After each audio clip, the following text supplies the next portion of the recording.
Now, when it comes to the past few weeks, I've kind of come to realize how many Skylanders I have covered over time, especially since I was able to see how many were actually talked about. I completed one game when it comes to the cores, and a bunch of others are getting pretty damn close. And while I was doing that, I would spot a couple of different topics, like stealth. Now, funnily enough, Swamp Force only has 2 Skylanders left to talk about, and they both are somewhat related to stealth in their own way. One being that character's whole thing, while the other kinda just comes with the territory. So that left me with searching for a third character, and to be perfectly honest with you guys, this was beyond hard. Now, I'm getting into that phase where I have to be selective about who I pick for these videos since, well, I'm literally staring at the finish line. And after doing some research, I think I found the perfect Skylander to talk about. So that's exactly what we're going to do today. We're going to talk about some of the Skylanders' stealthiest members, along with finishing up the Skylanders from Skylanders Swap Force. So with that out the way, let's get started.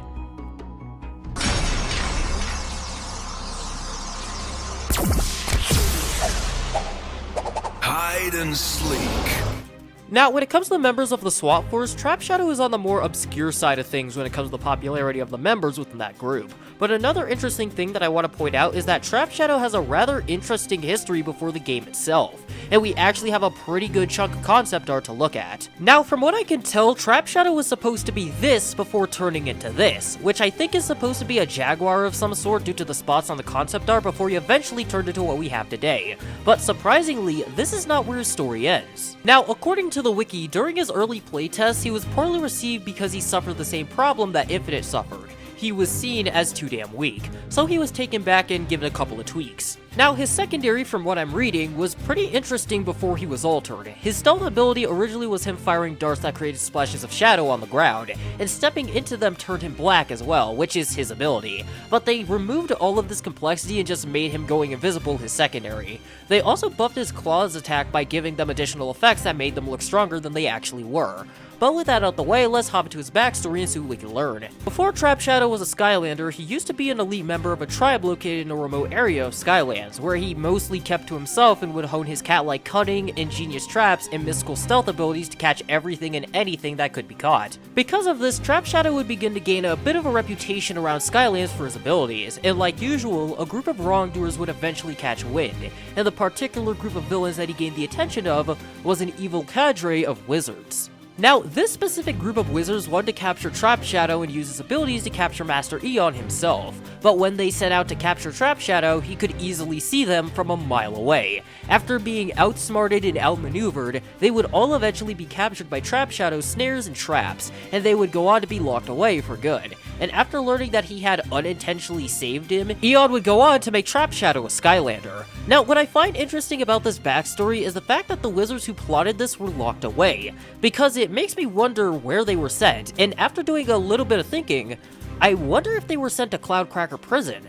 I don't think Cloudcracker has a specific date on when it was made, and a bunch of other villains were locked away in there, so it could be possible. But another thing I want to talk about is the wizard's plan because, well, why did they think that it would even work in the first place? I mean, why not just try to recruit him to trap Eon? I mean, it probably wouldn't have worked, but it would have at least made more sense than trying to kidnap him.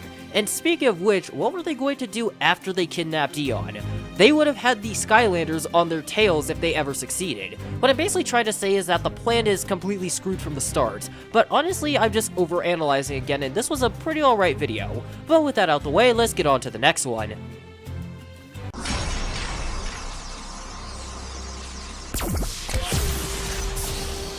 Clear the air.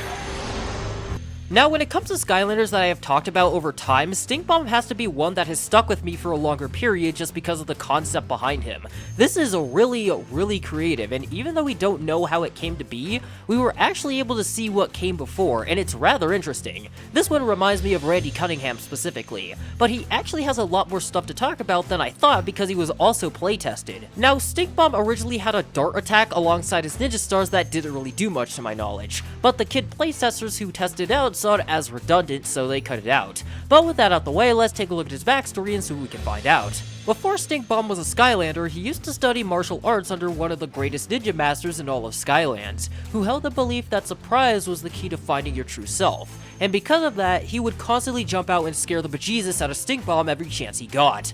The reason he did this is because he hoped that it would scare Stink Bomb into finding his innermost strength. but this whole thing would backfire in the most insane way possible. On one occasion, the Master would scare Stink Bomb so badly that he instinctively released a cloud of vapor so pungent that it causes Master to vanish and never return.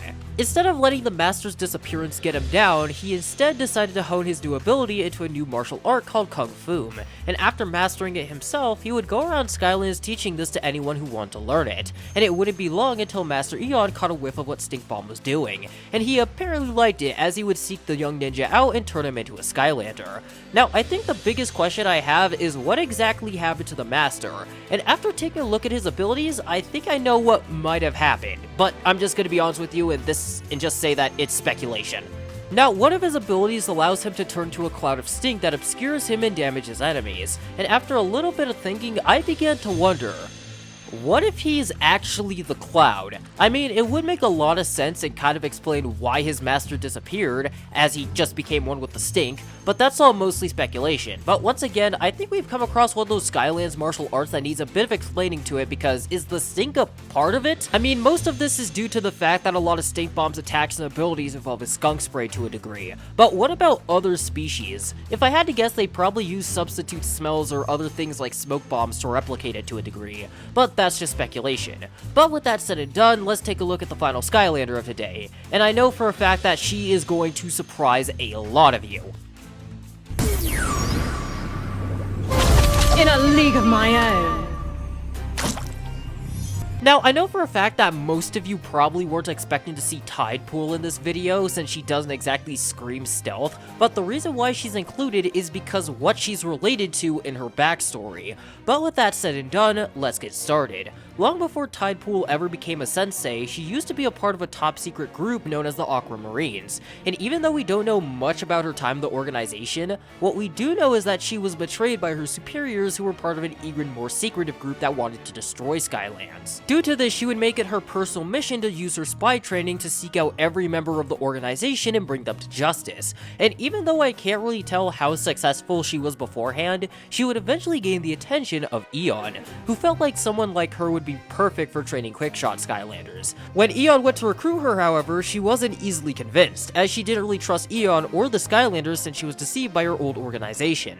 So to earn her trust, she requested to conduct a truth test on all the other Skylanders, and after everyone passed with flying colors, except for Flynn because he said he was half enchilada sauce, she would eventually become a quickshot sensei, and a Skylander along with it. Now, the biggest thing about this story, to me at least, is that she somehow managed to get all of the Skylanders to do this, but the thing that I'm most interested in is the fact that Flynn did the test as well. This kind of makes me wonder if she thought that he was a Skylander because of association, or if he, along with other characters like Callie and Hugo, count as Skylanders. Now, I wasn't able to find anything on this, but it would be interesting to talk about at a later video. But with all of that said and done, I think it's about time that I wrap this up. So, thank you for watching. Like always, hit the subscribe button if you enjoy content like this, share this around so it grows the channel, leave a comment down below to make the algorithm happy, check out the Return to Skylands series along with the playlist for the rest of the lore and the music used in this video down in the description, and I will see you all in the next one.